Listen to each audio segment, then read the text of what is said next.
Okay. O BPSU. ngayon, eto, no, dahil nga tayo ay sinasabi na tungkol sa edukasyon. Ang Bataan Peninsula State University, Morong Extension Campus, ay pwede nang mabuksan sa year 2027. Nakipagpulong si Mayor Leila Muñoz at Vice Mayor Charmaine Garcia Sibog ng Bayan ng Morong, kina Governor Joet Garcia, at BPSU President Dr. Ruby Santos Matibag para madaliin ang pagbubukas ng BPSU Morong Extension Campus.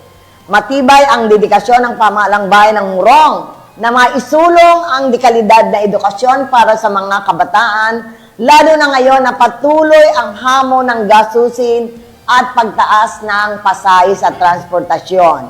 Inaasahang maisa sa katuparan na ang pagtatayo ng kauna-unang tertiary education sa bayan ng Morong na maaaring magbukas ng June 2027 na ayon kay Mayor Leila Muñoz ay isang makasaysayang hakbang na maglalapit sa oportunidad sa bawat mamamayan ng bayan ng Morong.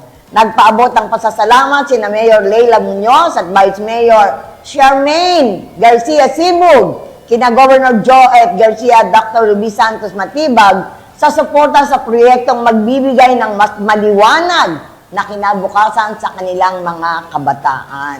Yan, o diba? Ganyan! Ganyang mga proyekto ang kailangan natin. Meron na tayong BPSU Baga. Yes. Ngayon, BPSU Morong. Morong na, di ba?